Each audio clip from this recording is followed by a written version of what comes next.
पुरानी बात है। राजपुर गांव में एक बहुत बड़ा तालाब था। उस तालाब के किनारे ही एक बरगद का पेड़ था। गांव की सभी स्त्रियां त्योहारों पर खूब सज धज कर उस पेड़ की पूजा करती थीं। गांव में ये मान्यता थी कि बरगद बाबा सभी की मनोकामना पूरी करते हैं। पूजा में पूरी, गुलगुले, हलवा और खीर चढ़ाया करती थीं। उसी पेड़ से कुछ ही दूरी पर एक बांस का झुरमुट था, जिसमें एक सिरकटा भूत रहता था। वो सन्नाटा होते ही बांस के झुरमुट से निकलकर आने जाने वाले लोगों को बहुत परेशान करता था। उसके डर की वजह से कोई उधर अकेले नहीं जाता था। अगर गलती से भी कोई चला जाता तो वहाँ बेहोशी की अवस्था में ही पाया जाता। ये गांव की औरतें बरगद के पेड़ की पूजा करती हैं और इतने अच्छे अच्छे पकवान चढ़ाती हैं। मुझे कभी कोई नहीं पूछता। बरगद पर चढ़ाई जाने वाली सारी चीजें देखकर उसे बहुत गुस्सा आता था। उसकी भी इच्छा होती थी कि लोग उसकी भी पूजा करें, लेकिन उसकी हरकतों से सब लोग उस बांस के झुरमुट के पास फटकते भी नहीं थे।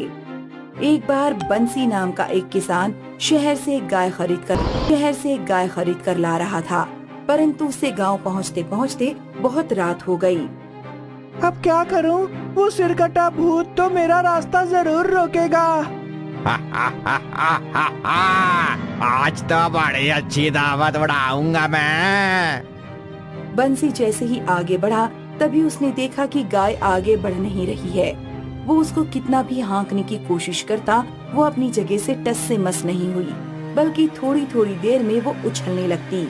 हे भगवान, बड़ी मुश्किल से गाय खरीद कर लाया था। अगर इसे छोड़कर जाता हूँ तो वो सिरकटा भूत इसे भी नहीं छोड़ेगा। तब तक उसने देखा कि गाय घूमकर उस तालाब की तरफ जाने लगी। अरे बाप रे, लगता है वो दुष्ट मेरी गाय को हाँक कर ले जा रहा है। बंसी दौड़ता हुआ अपनी गाय के पीछे पीछे भागने लगा, लेकिन तभी उसे ठोकर लगी और वो मुंह के बल गिर पड़ा। तभी उसे लगा कि किसी की मजबूत बाहों ने उसे सहारा देकर उठा लिया। सिरकटे भूत, ये कैसी मुश्किल है। एक बार गिरा देते हो और फिर से उठा लेते हो। बंशी, उठकर अपनी गाय की रस्सी पकड़ो और घर जाओ। उस सिरकटे भूत से तुम्हारी गाय छुड़ाकर मैंने उसे भगा दिया है। आप कौन है? आप जो भी है, मेरी तरफ से आपको बहुत बहुत धन्यवाद। अक्सर ऐसा ही होता। सिरकटा भूत जब भी किसी को परेशान करता, तब एक बूढ़े बाबा आकर उसे बचा लेते। मीना, आज बहुत अच्छी खीर बना लो, चलकर बरगद बाबा को चढ़ा देंगे।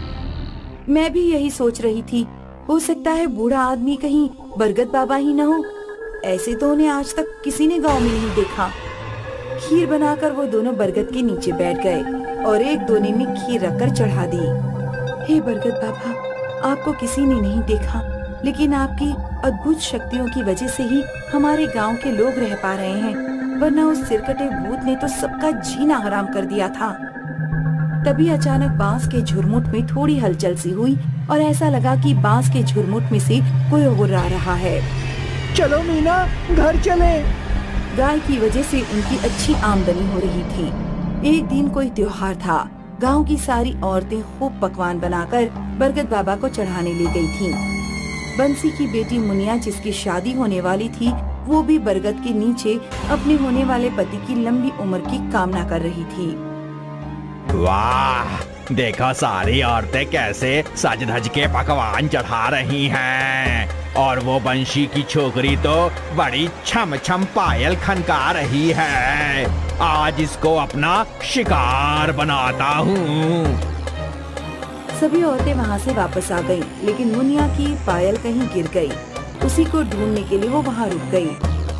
अब आएगा मजा। वो उसके पास गया। तुम्हारी पायल खो गई है क्या? हाँ, तुमको कैसे पता? मैं जानता हूँ वो कहाँ है। बता दो, मैं खुद ही ले लूंगी। वो पायल मेरी ससुराल से आई है। वो उधर जो बांस का झुरमुट है ना, उसी में पड़ी है। मुनिया को तो वो पायल किसी कीमत पर चाहिए थी, तो बिना कुछ सोचे समझे बांस के झुरमुट के पास दौड़ गई। ये दुष्ट सिरकटा भूत आज इसको खत्म कर देगा। मुझे इसको बचाना ही होगा। ए लड़की, उधर कहाँ जा रही है? जा, अपने घर जा तेरी पायल बरगद के नीचे ही पड़ी है। मुनिया को अचानक होश आया कि वो तो सिरकटे भूत के नजदीक जा रही थी। इस समय कोई है भी नहीं। उसने जाकर देखा कि बरगद के नीचे ही उसकी पायल पड़ी थी। पायल उठाकर वो सरपट भागी और घर जाते ही बेहोश हो गई। ये तुमने ठीक नहीं किया बरगद वाले भूत। आया हुआ शिकार तुमने भगा दिया। क्या कर लेगा तू मेरा? हिम्मत है तो सामने आ। तभी सिरकटा भूत नीचे आया। उसने बूढ़े के ऊपर हमला कर दिया, लेकिन बूढ़े ने उसके पैरों पर ऐसी लंगड़ी मारी कि वो गिर गया। इसके बाद उसके सीने पर चढ़ गए। तू अपने कर्मों को सुधारने की बजाय एक से बढ़कर एक पाप किए जा रहा है। आज तेरा अंतिम समय है। बहुत दिनों से मैं तुझे बर्दाश्त कर रहा था। वो मासूम बच्ची अपनी शादी के लिए कितनी खुश थी और तू उसी को अपना शिकार बनाने चला था। तेरी वजह से इधर से कोई अकेला फटकता तक नहीं है। तू अपनी सीख अपने पास ही रख। मैं तेरी ऐसी की तैसी कर दूंगा।